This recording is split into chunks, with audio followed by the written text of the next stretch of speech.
And good morning, everybody. I hope everybody had a nice weekend. I'm going to call this meeting to order with a roll call. If you could just please answer after your name is called. Commissioner Byrne?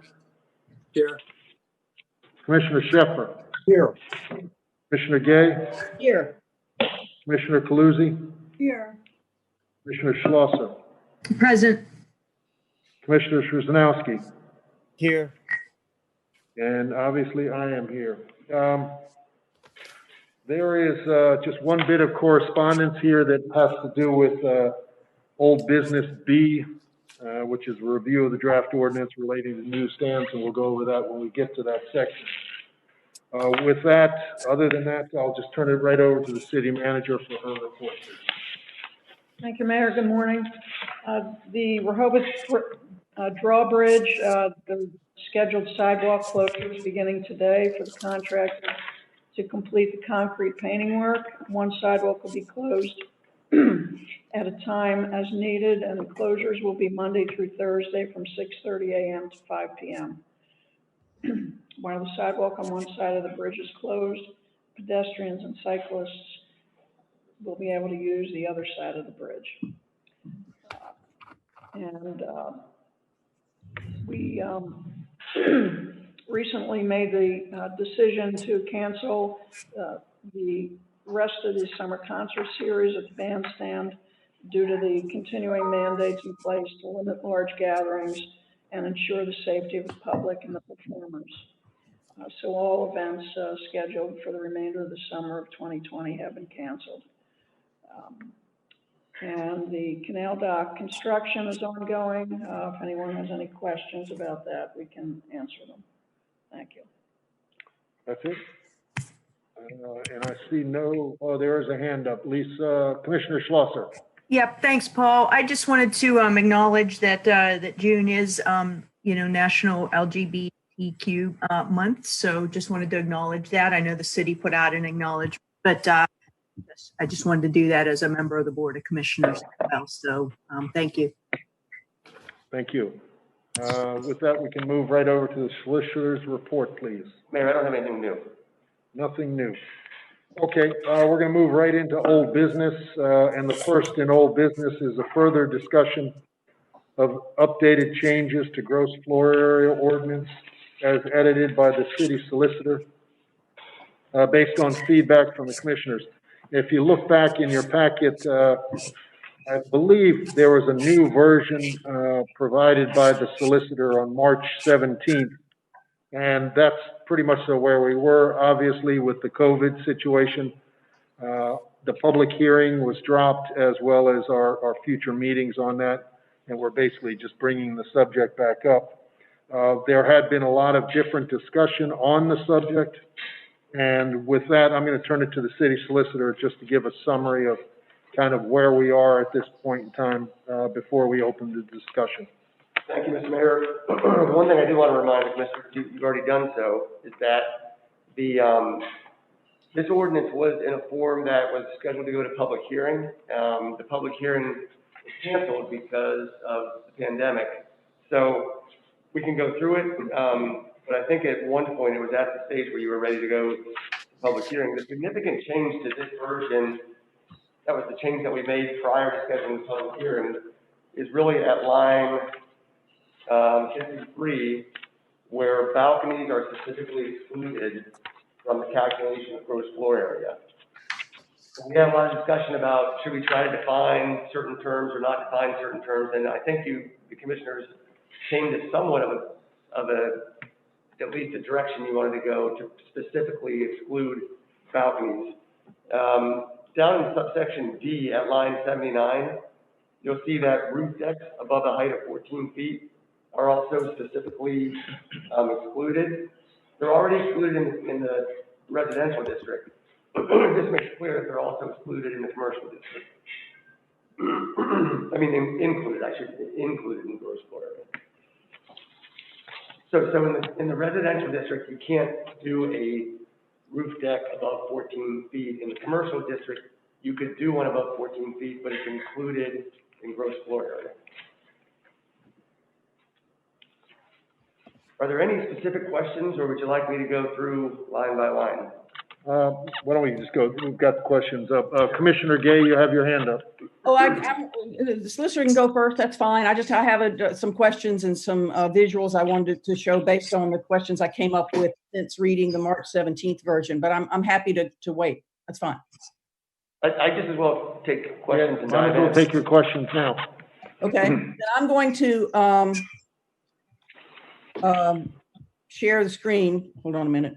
And just by way of explanation, let me just say, I think we're all refreshing our memories here because it's been several months, nearly 3 months since this was discussed. And in my mind, there were several big questions that came out of the last discussion that to me are even more important than the definition of a wall and some of the other things we were talking about. And so I prepared a little presentation. I didn't really intend for it to be anything formal. If we were sitting in the meeting room, I would just sort of hold up a picture and ask my questions. But in this format, I thought I needed to formalize things a bit. And this will be available afterwards. I'm intending to post it. I'm intending to send it. I had some problems with the file size, which is why you didn't get it in advance. But I do intend to make it available. And I wanted to just frame my questions by showing some visuals. So if you can bear with me for a minute, I appreciate greatly having the time to be able to do this. Let me just say that I'm going to divide the issues by residential and commercial, but I want to go through them all first. And I also have the questions at the end so that we can, then go into them. In residential, there seems to be only one remaining issue, and that is, would we place any limitations at all on decks and balconies? You'll remember that in the last discussion, we put the 250-foot exclusion for front porches back in, leaving anything above that as part of the code. But the issue remains about decks and balconies. And the visuals I have here, this is actually an example of a contemporary style new house. This is in the city in the north side of Rehoboth. And, our styles are very eclectic here. And we use the code to govern size and elements. We don't have any architectural review process. So now that we're going to allow decks and balconies limited only by lot coverage, I thought we should look at the trends in contemporary beach architecture and see sort of what could happen here as a result.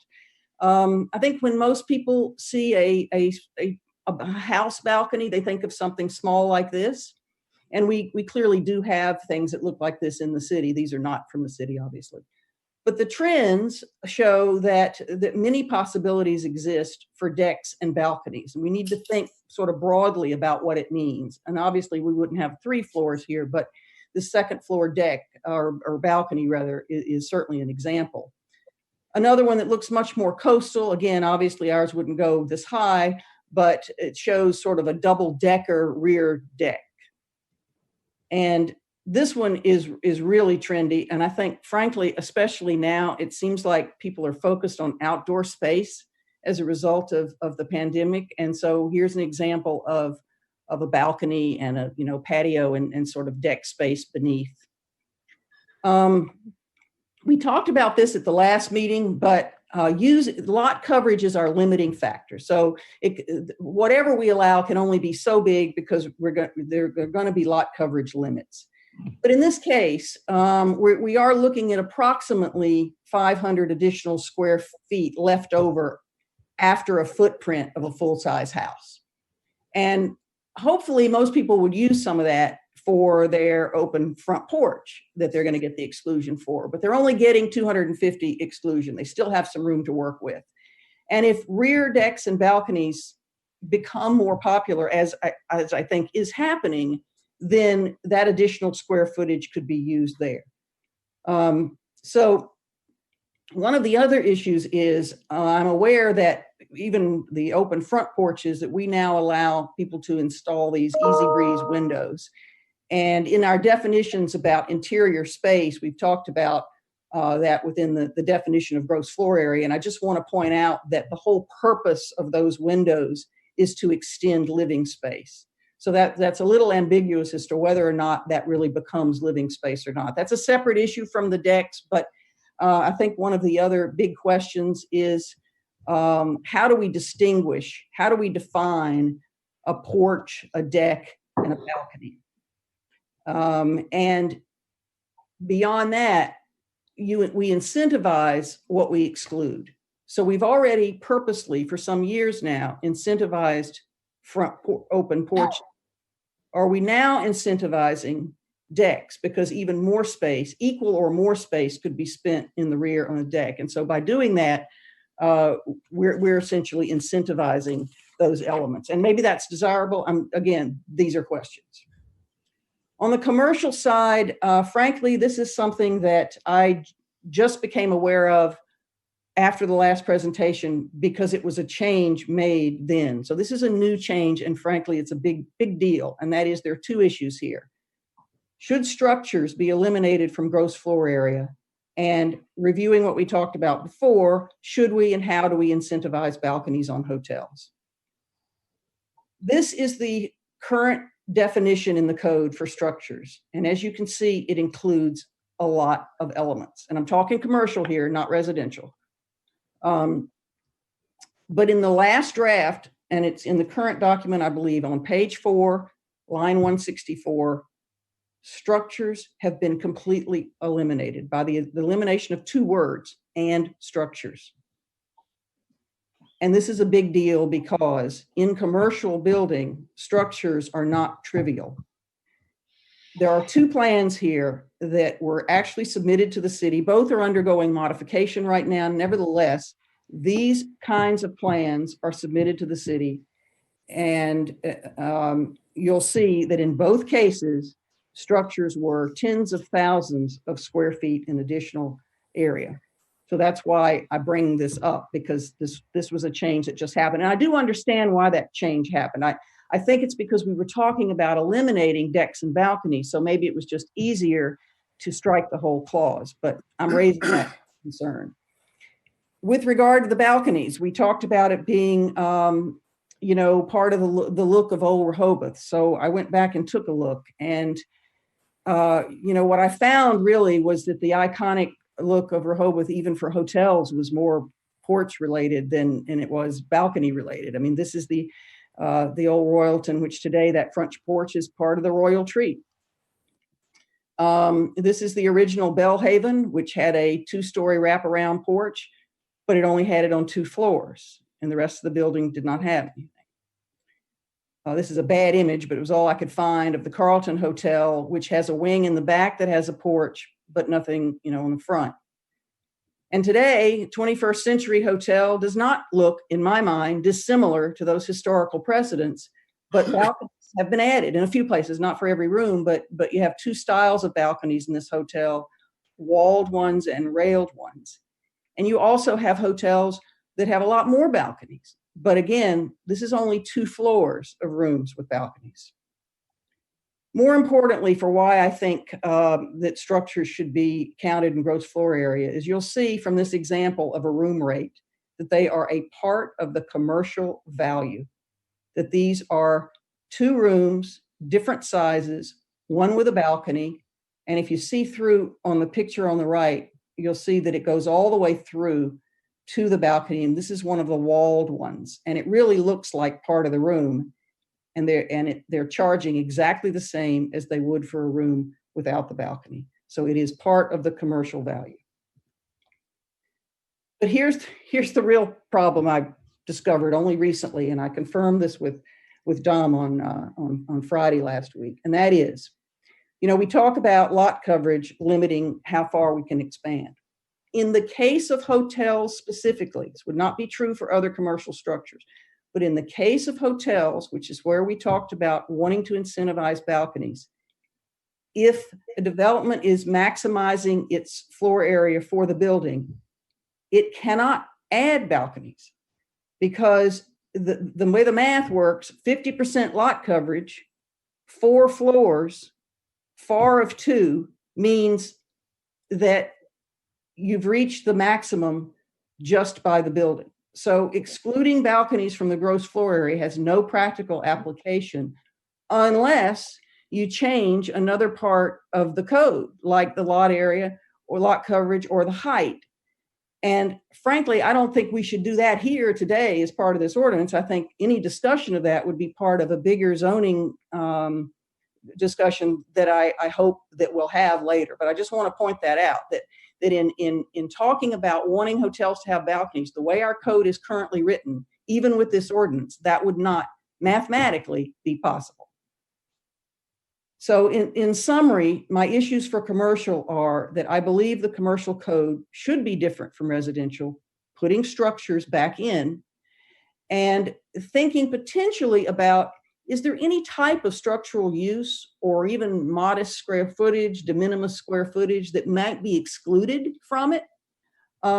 Would we be trying to incentivize something? Why would we exclude it? But certainly, we've excluded it in residential, so that's an issue. That's a question, rather. We could do that. And then just to repeat the residential question of, do we need to look at limitations or exclusions for rear decks and balconies in the same way we've done for front porches? Thank you very much, Mayor. I appreciate the opportunity to share those. As I said, if I had been in the room, I wouldn't have done the visuals, but I felt it was the only way on video.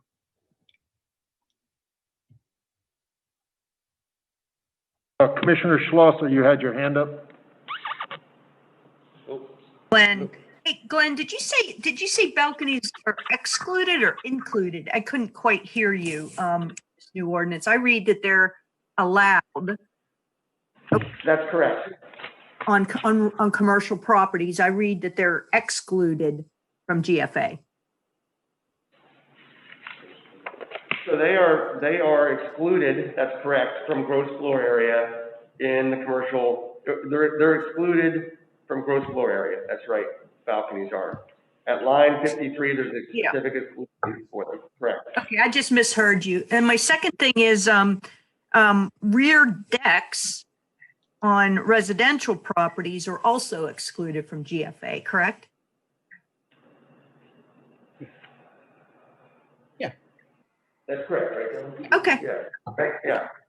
Yeah, that's what I Below thought. 4 feet. Okay. Well, you can't have them above, just to be clear, you can't have a deck above 14 feet in a residential district because there's a pitch requirement for Yeah. roof above 14 feet. Yeah. Sure. Okay. Okay. I'm pretty comfortable with this. I'm ready to go to public hearing. That's just my take, but because we've discussed this quite a bit, and I think it's well done. I think it solves some problems. I think it incentivizes the right activities as to where we want to go and what we want our town to look like in the character. So I just wanted to put that out there. Thank you. Commissioner Gay. What about the fact that we're putting in this about balconies to be used on commercial when they can't actually be used in hotels given the current code? In other words, why would we introduce yet another ambiguity into the code? We need to address it. Sorry, you just broke up. Oh, can you hear me now? Yes. Okay. No, I'm just saying we've introduced another ambiguity into the code. I mean, the whole reason that we're doing this and we have other problems with the code is because we have adopted things piecemeal over the years, and it has resulted in a very messy code full of problems, full of ambiguities. And if we don't address the math that I talked about, the fact that you really can't put a balcony on a hotel, or if you do, you have to make the hotel smaller, but then there's no reason to exclude it from GFA. In other words, we're increasing the confusion over the code if we don't address that one issue alone. It's my understanding that the inspectors, the enforcement team, and Sharon, maybe you could address this, felt that this language was clear, was not ambiguous. But if I'm wrong, please let me know. But Sharon, I thought Dom and the team were okay with and understood how to enforce this language to get to the incentives we want to get to, especially the balconies and with the hotel. Can we hear the question one more time? One more time, Lisa, please. I'm sorry. Commissioner Gay is basically saying that even the way this is worded right now, that I think, Susan, correct me if it's hard sometimes hear on this. I think what you're saying is that the way this is worded, given other components of the code, that we're actually not going to achieve what we're trying to achieve, which is to incentivize hotels and commercial properties to go ahead and put up balconies. And so, Sharon, my question to you is, I thought that Dom and the team were comfortable with this language, and it met the requirements of what we're trying to meet, which is to allow the hotels to have balconies not be included in the GFA. Ms. Schlosser, this is Don Molina speaking. Oh, good. Okay, Dom, thanks.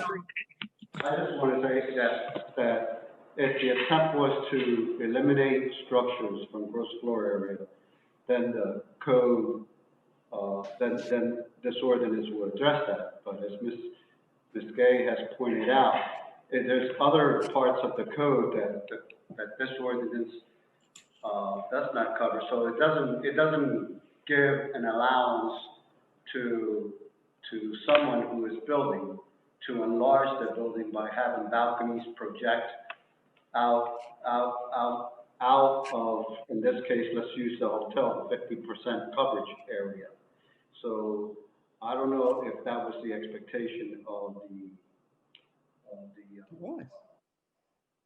this code, or in actuality, it's not part of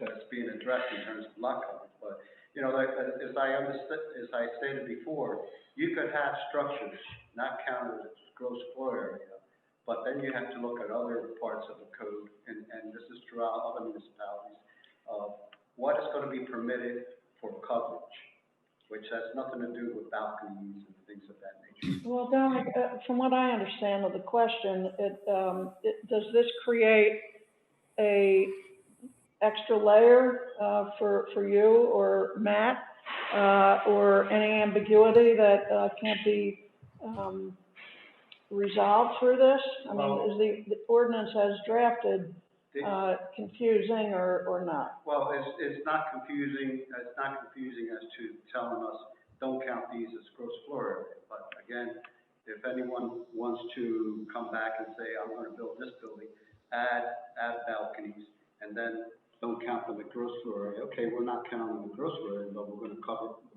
them as coverage, whatever 8 foot or 10 foot they extend out. So Don, you'd have to shrink the building.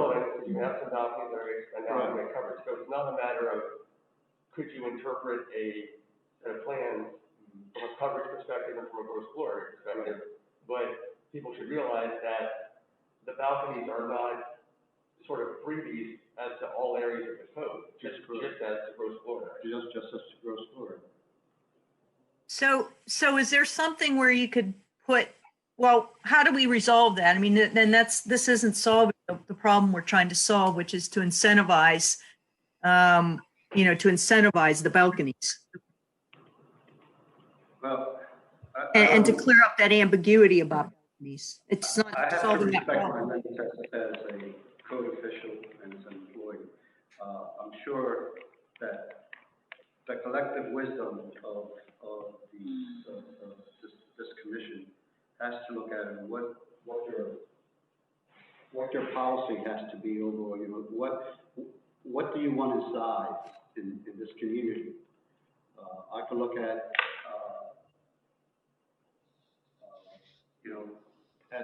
at the code and its construction is to say, is this what you want or not want? I just don't want to come out and comment anything further than what I'm allowed to or feel comfortable commenting. But I haven't heard the building community express a concern about balconies being counted as coverage. It's been more of a gross floor area issue, right? Right. Well, Well, it includes coverage as well, because if you're projecting, sure, it's a projection. but that. Commissioner Paluzzi? Yes. So as far as lot coverage, though, in commercial, you don't have any setbacks, right? Not much in the way of setbacks. So is it really an issue? Well, you don't have setbacks, but you have, except unless you border a residential, district, then you have a 5-foot setback in the rear. But again, hotels are are one of the exceptions that require you to only have 50% coverage on the site. 50% coverage on what? On the site. Oh, on the site. Of the buildings only allow 50% coverage. Well, I thought we came to consensus that we wanted to promote balconies on hotels. And if this ordinance doesn't do it, then as I think Commissioner Gay has pointed out, then we need something to address that. Yeah, I hear that. I'm not sure that it doesn't incentivize balconies. I mean, the biggest problem that what we heard from the building community is that gross floor area was the problem with including balconies. It created this additional gross floor area that it counted against the building size and FAR, and therefore they chose not to do balconies if it was part of gross floor area.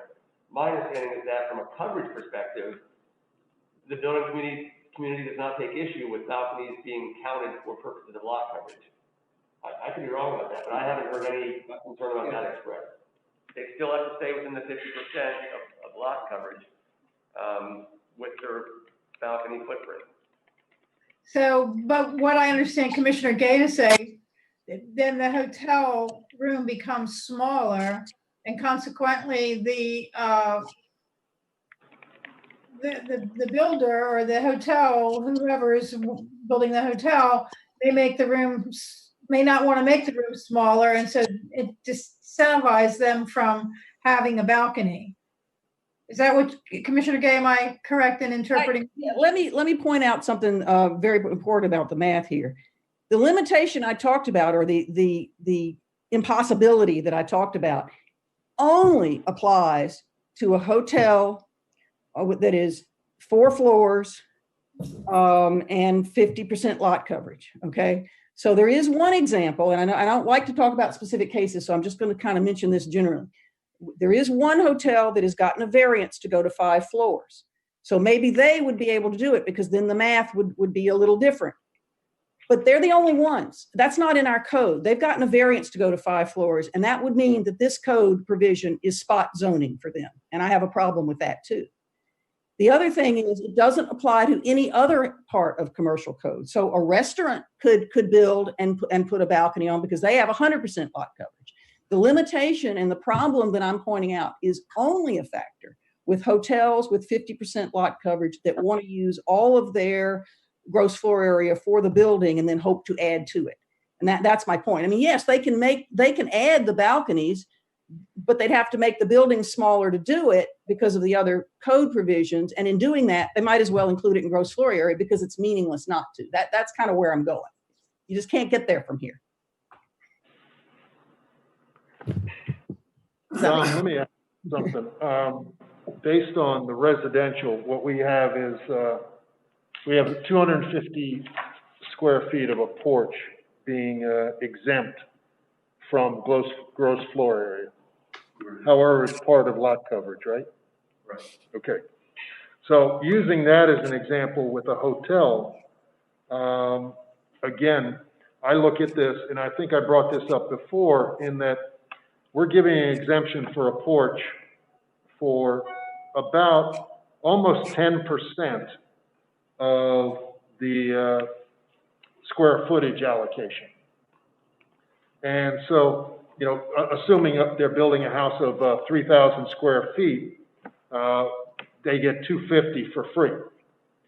If you have a hotel that's 30,000 square feet or somewhere thereabouts, and you have 50 balconies of about 40 square feet each, 40 to 50, you're talking, again, less than 10 feet of an exemption. And that's where I came out in one of our discussions in the past 6 or 8 months about incentives for hotels to have balconies. Just like there's an incentive for, and these are not back balconies, these are front balconies. street balconies, whatever. And there's an incentive to build a hotel with balconies rather than build a hotel with square rooms. Now, if the hotel wants to build that way, then they go out completely. But again, this is an incentive for aesthetic purposes, just like in my mind, the incentive on the residential was for aesthetic purposes to have a porch out front. Now, if somebody doesn't want a porch out front, well, then they don't get that and they do their 3,000 square foot house. But from an aesthetics perspective, it's a nice thing that the city has offered. And that's where I came out with originally on this was, you know, let's give an incentive from a commercial perspective to make something aesthetically pleasing that's going to, you know, enhance our community. So I've got a question then. Go Back ahead. to the solicitor. Glenn, did I understand you to say that from a legal perspective, that what the mayor just articulated is in this ordinance, this proposed ordinance? No, the mayor, I think, is proposing a different approach. The current ordinance as drafted excludes balconies from gross floor area completely. What the mayor is suggesting is that perhaps, like we do with residential properties, there's an incentive for 250 square feet of an open front porch in residential. Should you as commissioners take a similar approach with commercial and give some percentage of balcony space as not counted in gross floor area? So like it's done in residential, do it in commercial, just on a grander scale. And again, Commissioner Byrne, basically, this is more conceptual from my perspective than not, in that the way I'm thinking is, well, it's covered in the ordinance that we have it this way. It doesn't say specifically a percentage or a square footage, but I'm thinking conceptually, like, hey, we're doing it for residential. Does it make sense for us to do it for commercial? Somewhat similar to this. Now, we may want to change the ordinance to put in a specific square footage, but I was using an example of what our residential is now and what one of the recent projects that's in front of the Building and Licensing Department is requesting moving forward. Same kind of thing, an incentive to create something that is aesthetically pleasing and you know, brings to mind the resort community.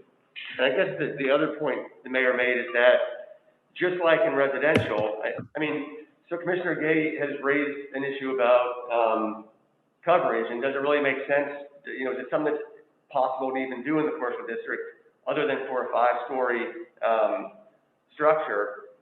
Is the coverage issue so grand that you would never do a balcony on a hotel less than 5 stories? So I think the mayor raised that, like coverage is included in the residential, even for the 250 square feet that is excluded, coverage would still be counted in the commercial. I guess, you know, part of it is, you know, the whole public hearing process is for people to come and say whether this works or it doesn't work. And I you know, part of it for me is I just don't know until you hear from the community, you know, what does or doesn't work. All I can say is you haven't had complaints about this ordinance from a coverage perspective, right? Yeah, and the complaints have just been, or the comments have just been as gross floor area. Right. And it's similar to what we've already got in this ordinance that we haven't even discussed, is the subsurface parking garage. Right. Is, you know, we're suggesting to people to get cars off the street, but technically in our code, we're charging people for the space that they're putting the cars off the street. And that's why I think it makes a lot of sense to take subsurface parking area out of gross floor area, because it's doing something that is pleasing to the city. It's getting cars off the street. Same thing with balconies. You know, and not everybody likes balconies, don't get me wrong, but aesthetically, I think it's more attractive than a square apartment building that's built in that looks more institutional. Well, I fully agree with that, and that's why I wanted to ask the solicitor. You know, we don't want to go forward with ambiguity. And I appreciate what Commissioner Gay has brought up in terms of that situation. But Glenn, were you suggesting that your preference is to go to a public hearing and then draft this again, or to draft this, if there's consensus around what the mayor is talking about, prior to a public hearing? So I think you can take a few different approaches, but I sort of wonder now that Commissioner Gay has raised the coverage issue, whether there will be comments from the building community. So I don't know at what pace you want to move, because it may just be a topic that the building community hasn't really focused on. They can focus on gross floor area. And if there's something that she's raised or said that the building community would like to comment on, I don't know whether you want to schedule for a public hearing or wait and see. I mean, we could always draft a public hearing resolution for your regular meeting. You could adopt that public hearing resolution. I mean, you're going to have another opportunity to talk about this and consider whether to go in a voting meeting to a public hearing. I mean, you had already voted on a public hearing, so I suppose you could just set a date, but yeah. I don't know what your intention is. Yes. I mean, my intention here would be to, if we come out of this meeting today, set a public hearing, and I think the earliest it could be would be in our August meeting. July? July. July. The July regular meeting would be the earliest for a public hearing. This would give us opportunity to briefly discuss it again on our June regular meeting. We could discuss it again on our July workshop, and then have move right into the July regular meeting and have a public hearing then. So it would give the opportunity to the public to bring up their comments when we discuss it at the regular meeting in June, the workshop in July, and then the public hearing. And then at the public hearing, we make a decision whether we move forward with an ordinance as drafted, or we move forward with some kind of changes. But I think what we should do here is just set the public hearing for the July regular meeting with the idea that we will continue to discuss this, if that works. Commissioner Gay, you had your hand up. Actually, others, go ahead with others, and then I'll talk at the end. Commissioner Szymanski. Thank you, Mayor. I'd like to just say, while I do like balconies, I do think that they're aesthetically pleasing, but the purpose of this was not to incentivize more balconies. The purpose of this ordinance was to address the inconsistencies in the interpretation of the code. So I just want to point that out. And the inconsistencies were about the gross floor area, not lot coverage. That has never come before us. So I just wanted to point that out. Okay, thank you. Commissioner Calusi. Well, I mean, if that's really the case, then we should probably just, given what Commissioner Szymanski has just said, if that is the case, and my memory is now short on this because it's been such a long while, then we probably should just move forward with this as written. But if we were always trying to, after discussion about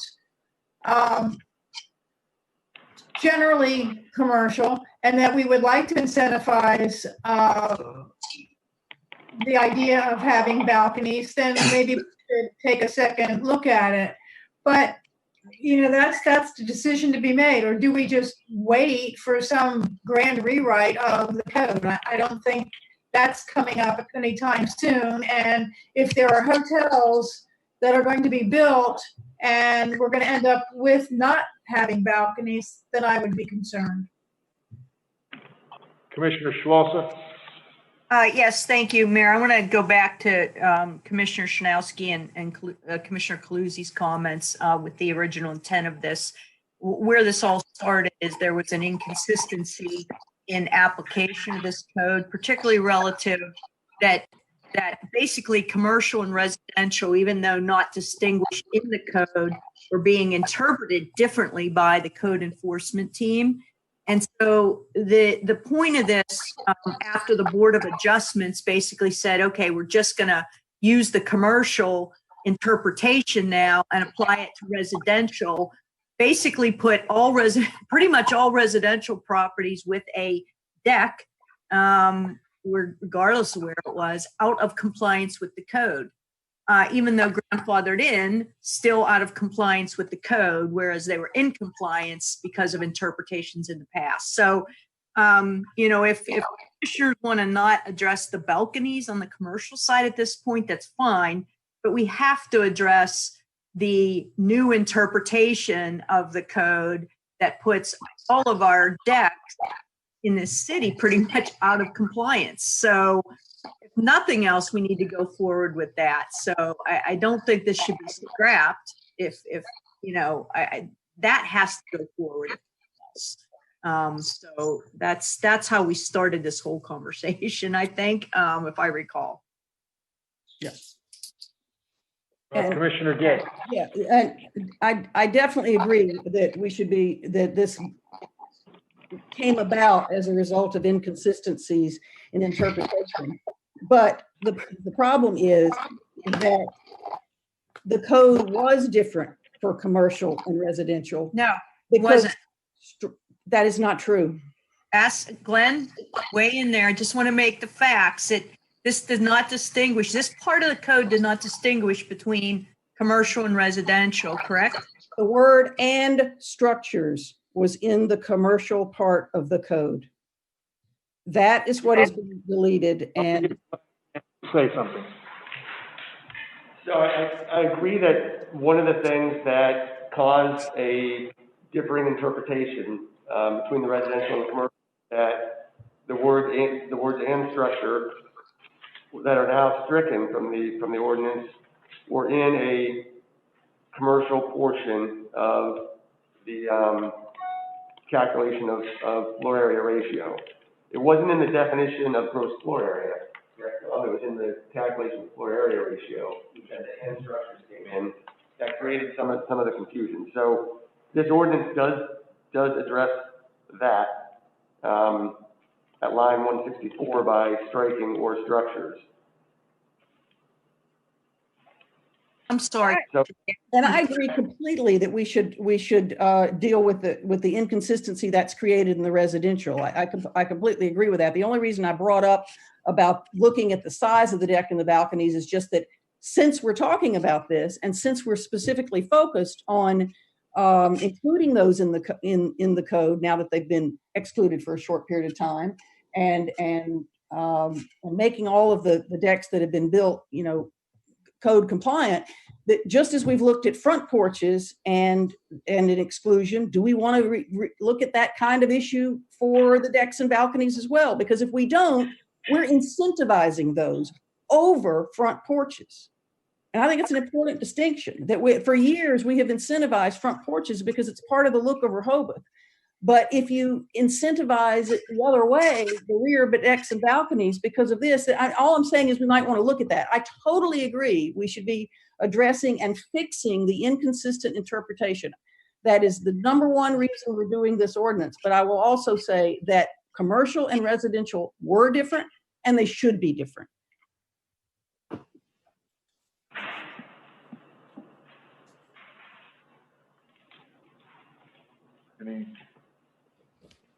I don't know where to go from here, I guess.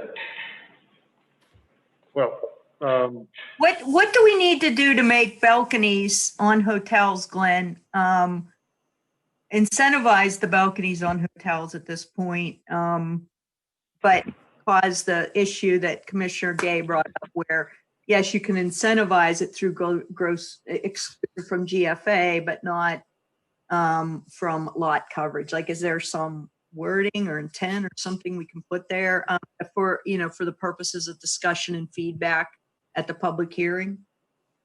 Sure. So I'm almost afraid to throw something new into the mix, but Right. The building official and I were just talking, and he proposed a new type of incentive that could work, which would be hotels are limited to 50% lot coverage. Allow a little more encroachment into lot coverage for balconies, which would then, I think then builders would say, I can still have 50% coverage for interior spaces and then a little bit more encroachment into the coverage for balconies.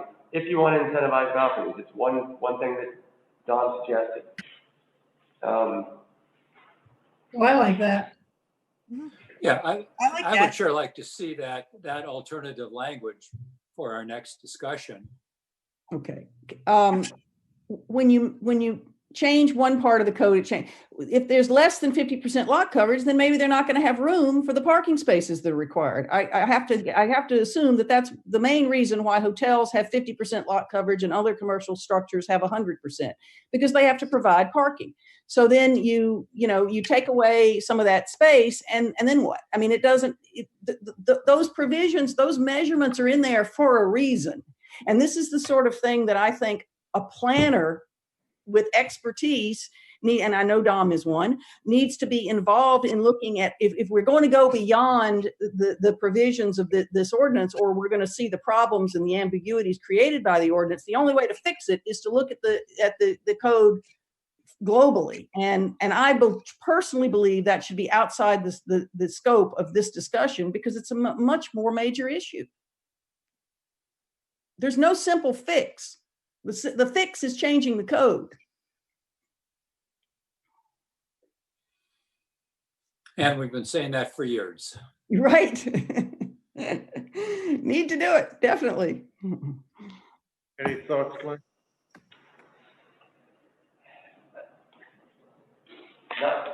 No, I mean, I guess my thought at this point is commissioners are ready to go to a public hearing previously, and now it's being opened up again. I understand the issues that are being raised. I mean, obviously you could take the balcony portion out of the ordinance and just address subsurface parking and address the or structures language in the commercial district. You'd also address more clearly that roof decks above 14 feet are included in gross floor area, and leave the balconies for another day is an option. But there seems to be some desire to incentivize balconies, though. Yeah, and that's kind of the way I feel. And again, looking at it from the perspective of the things we're trying to do in residential, and we do it, and suggesting something similar to that in commercial. But to Commissioner Schlosser's point, we just want to make sure, going back to the reasoning behind this whole discussion of gross floor area started, is so that the interpretation is such that it doesn't go back and provide all the residential properties to be out of code compliance based on moving towards the commercial for the residential.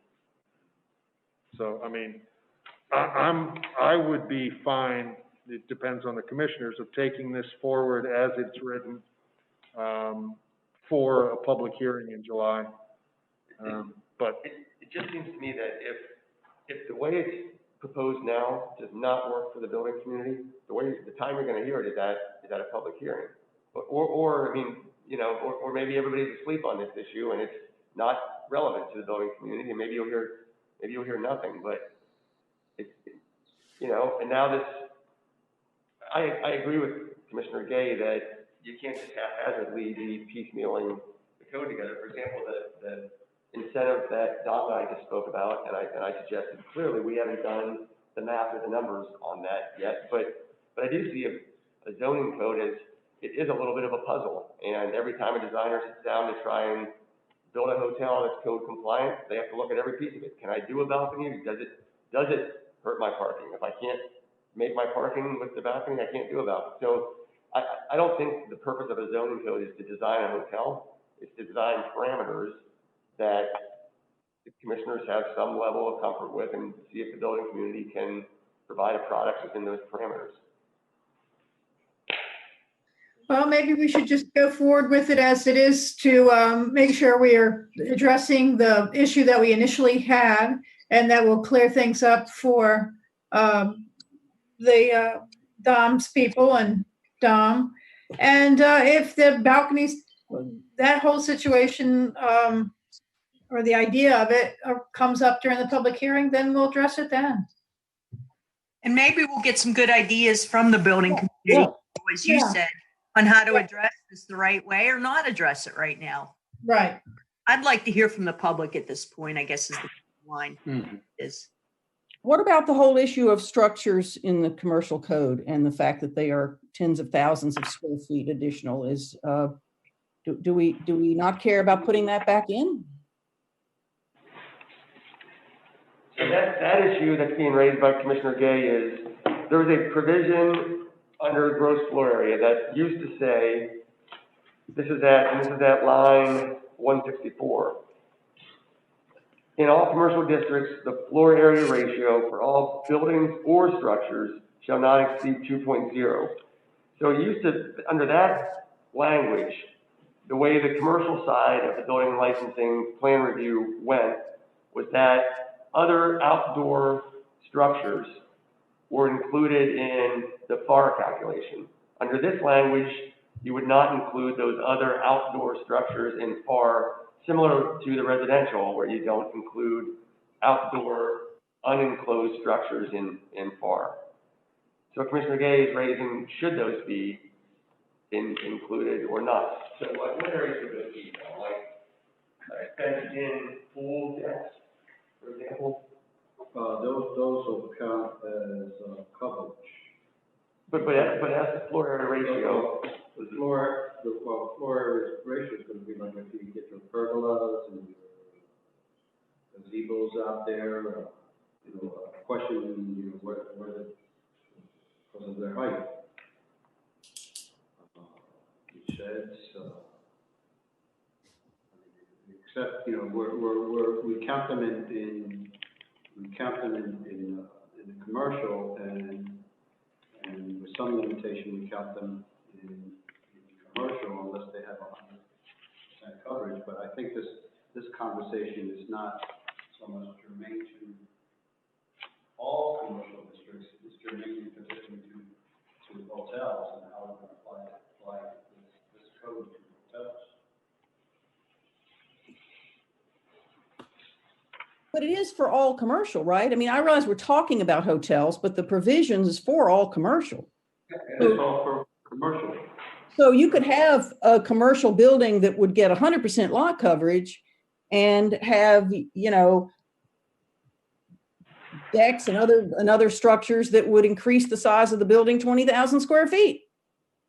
So it just seemed to me, based on the examples I have about, that all of the structures on a commercial building are part of the economic value of that property. And there's also an intensity of use. I do think the commercial code should be different from residential.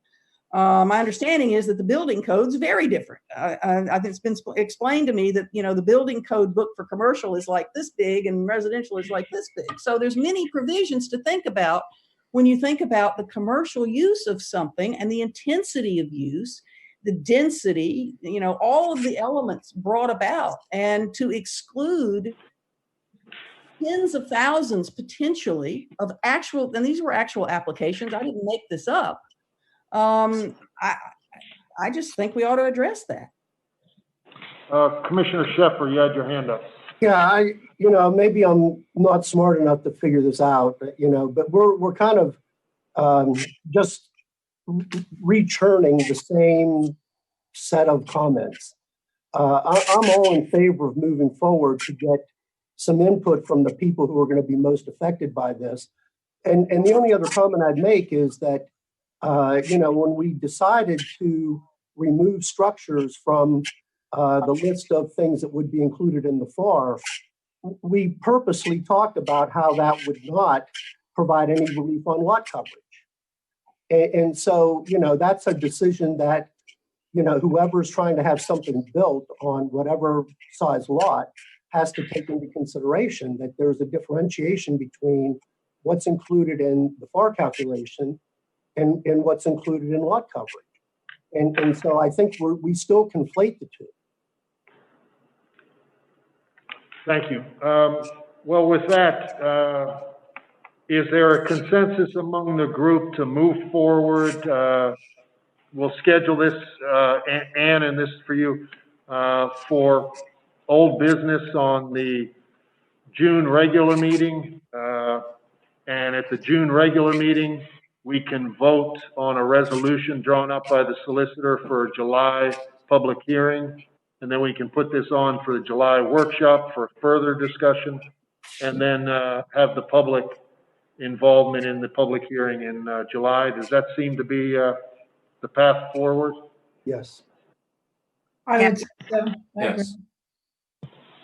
All right, why don't we move that direction? And, you know, the solicitor will work with the building licensing department on any, you know, further comments or concerns that they have to put this together.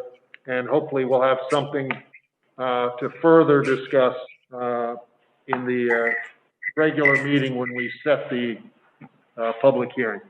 Thank you. We're going to move on to B of old business. Thank you, gentlemen. Which is a review of draft ordinance relating to newsstands.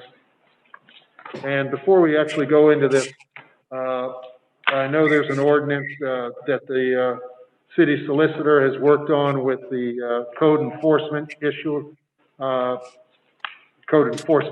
agent. And also the solicitor sent out something that he had written all the way back in 2011 to the previous city manager, because the discussion had come up at that point in time to talk about the news racks around town. And if I can back up a little bit, you know, this is one of the things that, you know, we had spoken with the code enforcement officer about the fact that we've had a number of people comment over the years about how many news racks are around town. And there's a substantial number. I think it was somewhere in the neighborhood of 40 to 60 different racks around town. And whether it's in front of the post office, over by First Street and Wilmington, a number, you know, up by the boardwalk on Rehoboth Avenue. And some of them are pretty unsightly, various different colors. Sometimes they're taken care of. Some are very well taken care of, some aren't. And so the thought was, over time, can we regulate those? And so we put together an ordinance based upon that. However, as you'll hear from the city solicitor, this is a really a touchy subject from a First Amendment perspective. And actually, in your packet, there was a comment from one of the editors at the Cape Gazette, Chris Roush, who is on this call, and I'll open it up to him once we have a brief amount of discussion. That's the background of this, and I'll turn it to the city solicitor for his comments and thoughts. Sure. So you know, this is a type of ordinance that many municipalities have considered. Some have adopted and implemented. But make no mistake about it, it does raise important constitutional issues relating to free speech and predominantly commercial speech, which is a protected form of speech. The issues raised by the Cape Gazette, for example, are real issues. We tried to draft an ordinance consistent with some Supreme Court precedent that I think hopes to achieve the goal of satisfying the city's legitimate purpose of keeping the walkways clear and allowing for some aesthetic considerations, balanced with those speech rights established under the United States and the Delaware Constitutions.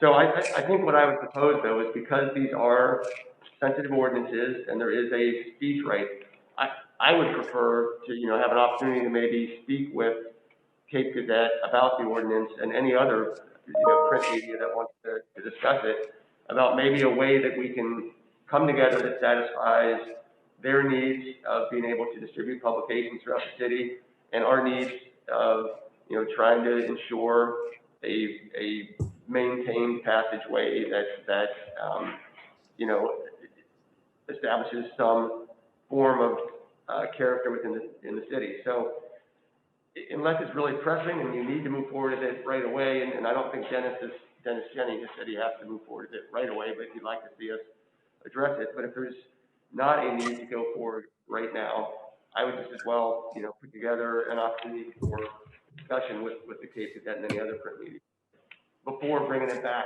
to you all to see if we can incorporate some things or come to some resolution that is an ordinance that meets our needs and theirs as well. Any, Commissioner Solicitor, Burns? I'm supportive of what you're suggesting. Yeah. The letter that came from Mr. Roush from the Cape Gazette, I believe raises some very legitimate and some very serious issues and questions for us. And I think that all of that needs to be responded to, thought through, answered before we put something again in front of us in terms of an ordinance.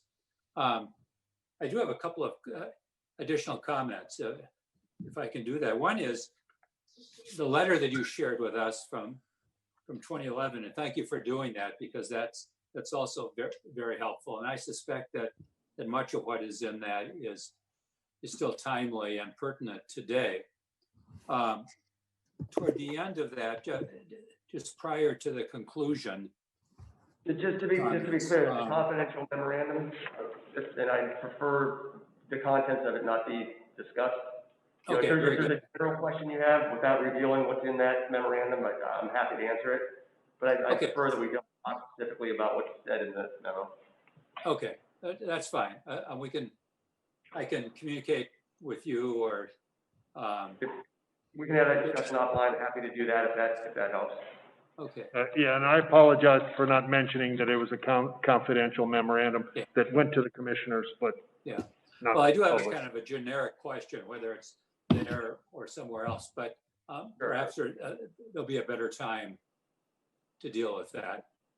Let me also just say that I'm very familiar with the city of Key West, and I know that Dennis referenced Key West way back when he first presented this to us many months ago, and because I spent a number of weeks back and forth there in the winter, I did take a look at their situation, and as best as I can understand, and from talking with city officials there, they do have an ordinance in place that deals with the public safety issues that we are concerned about, but they have not limited the total number of news racks in the city. What they have done is limit the number that can be grouped together on any one acceptable public place. And they've gone to no more than 4 racks can be together. A grouping of 4 cannot be any closer than 70 feet from another group of 4. A news organization does need to apply. They have to go through a very similar process that is laid out in the proposal in front of us, but it is not limited in terms of how many in the city. Rather, they just have very specific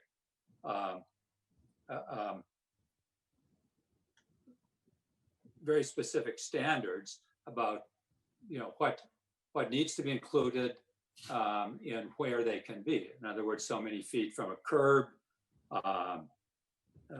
so many feet from a driveway, out of pedestrian paths, and so on. So that, you know, the standards are there, but they're not limiting the total number, which I think is one of the real challenges in the ordinance in front of us.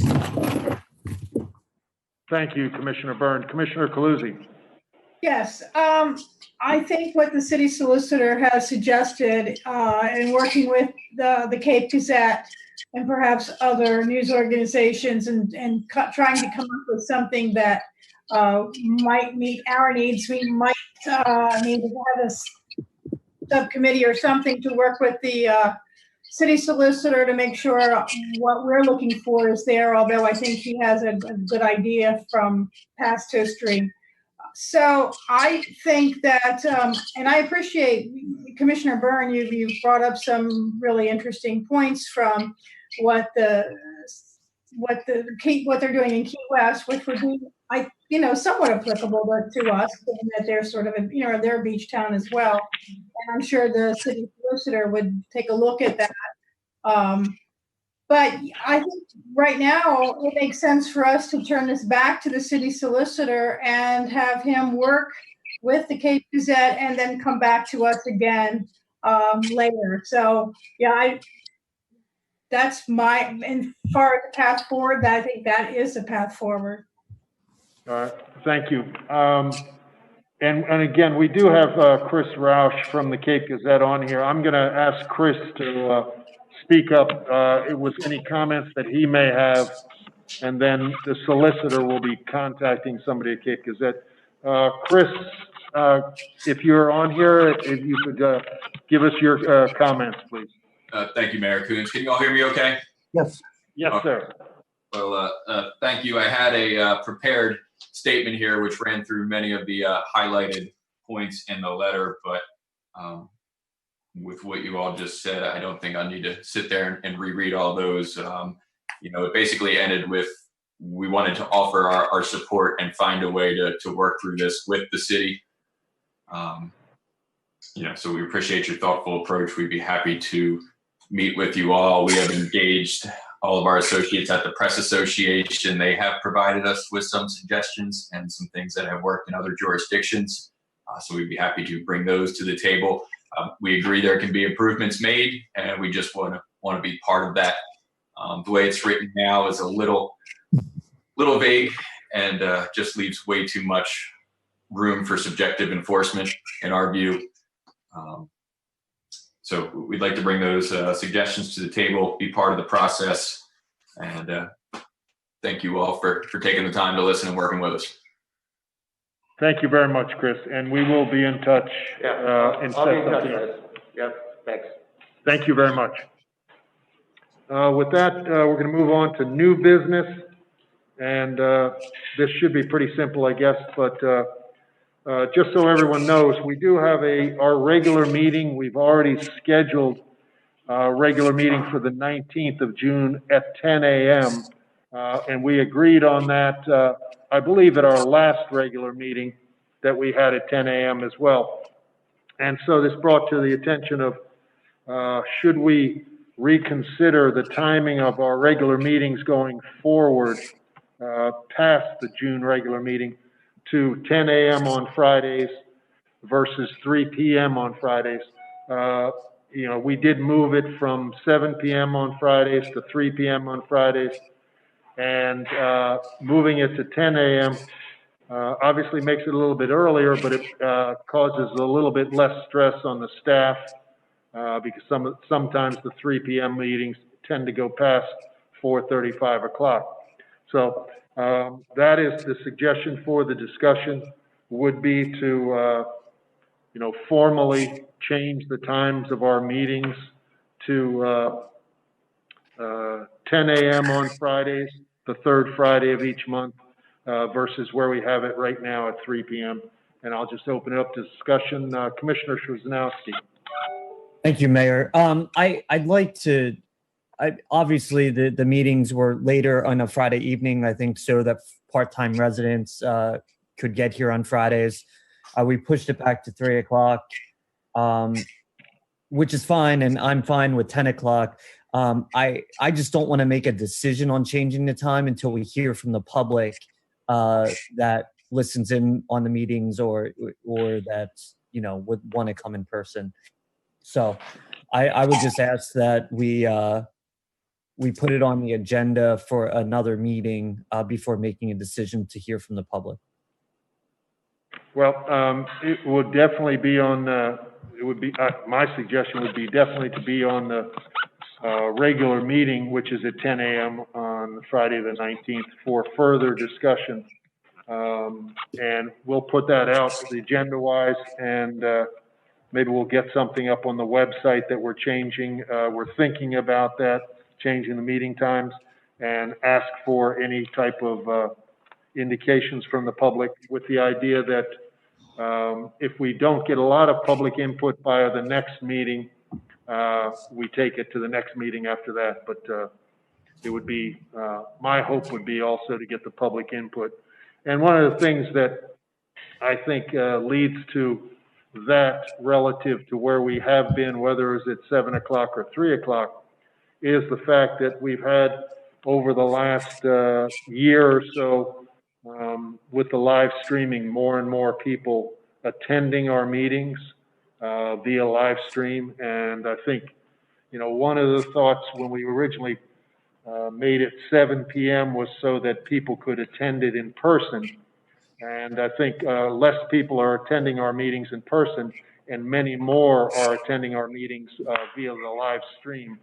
And I think that's been a very positive thing for all of us. And I think when the people wanted to speak, they attended the live meetings. But I think, you know, going forward, there's always new things to do with technology that make that more affordable. But yes, I suggest that we do get some input from the public. Commissioner Gay. Yeah, I totally agree. We need input from the public, because I remember the extensive conversations that took place, you know, less than 2 years ago. It was the fall of 18 when it was changed from 7 to 3. And I actually thought that was a good change, because the 7 o'clock meetings, you know, could go to 10 o'clock at night, and that wasn't good. But, you know, I think 3 o'clock was selected just because it would give people enough time to get in on a Friday to participate. And while it's certainly true that more people have been, you know, watching it either live or after the fact, and of course during the pandemic we've had very good viewing. But once we return to live meetings, you know, the meeting could be simple and short, or it could be a public hearing, but they're all going to be set at the same time once we set the time. And I think it should be at a time when people can participate, if there's something for them to participate in. And I worry about that with Friday morning, that we would lose live participation at a time when we really need it.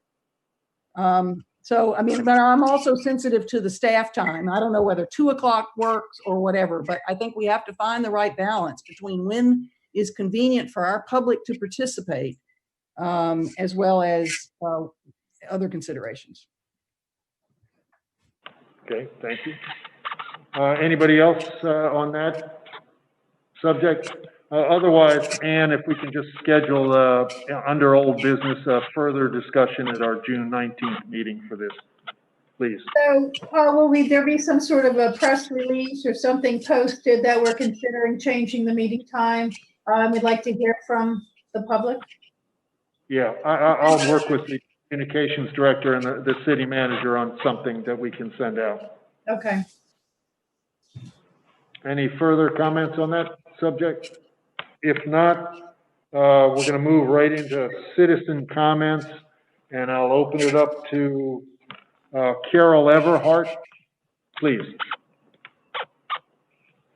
Can you hear me, Paul? Yes, we can, Carol. Okay, thank you.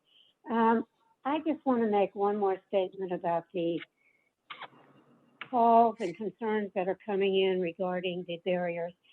Over the last 3 or 4 meetings, to me, it's been very clear that both the city and Main Street really intended to provide the barricades, the barriers for social distancing, and really to help the business community by placing those barriers there and allowing the businesses that could extending out onto the sidewalks. The actions, the actual implementation of that did help some of the businesses, but the complaints that are still continuing to come in indicate that it was the cost of hurting more businesses at a higher number than the ones that it helped. And those businesses are asking that an effort be made to readdress any way that it could remove those barricades and still allow spacing on the sidewalk for those businesses that it's a benefit to. And the logistics and the deliveries still continue to be a concern and come into the chamber. And I would just be remiss if I didn't express that and let you know that that is still continuing to be an issue. And Mayor and Commissioners, I know the intent. The intent was a positive one. There's no doubt about that. And that's all I have. Okay, thank you, Carol, and I'm sure the subject will come up in our meeting that we have tomorrow at 3 p.m. Thank you. Tom Evans. Is he on? Tom Evans is not on. Rick Perry. Is he still on? Thank you, Mayor and Commissioners. One thing that struck me again during your discussion of the change to the zoning code is the fact that it significantly highlights the need for a complete overhaul of the code. And I know that steps have been initiated to begin that process, but I will say once again that I believe that needs to be expedited. It's the proposed time frame within which that is now set to occur is just too long, and our community is being harmed by not stepping that up. And so I would encourage you to do whatever you can to ensure that the pace of that code review and revision takes place at a much quicker pace. Thank you. Thank you, Rick. Now we are commissioner comments. Any specific comments from any commissioner? Commissioner Schlosser. Yes, thank you, Mayor. I just had two calls. One in relation to Carol's. We've received, all the commissioners have received multiple. I don't know the number, but I think it's in the neighborhood of 50 plus or so, roughly. Comments actually supporting keeping up the barriers from guests as well as residents. So I just ask, I know we're going to discuss it tomorrow, but I just hope that I would like those to be made public as well, because we're seeing kind of with any of these decisions, it's difficult, but we are getting feedback on both sides of the issue. So I just wanted to mention that. Secondly, I wanted to just ask the city manager real quick for an update on the canal access, project, and if we've been able to cover the city's commitment yet through the donations to the nonprofit. So I wanted to just see where we were there, progress-wise and financially. Financially, with the purchase orders now being invoiced, we are still, in good shape for the money that the city is holding. I don't, the better question to the LRCIA would be exactly to them as to their fundraising efforts. And I would turn it over to Kevin to give an update for that. Thank you. Kevin, could you give an update, please, on Grove Park?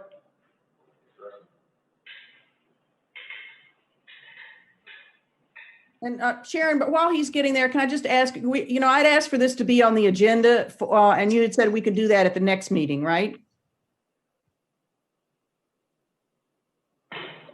The finances?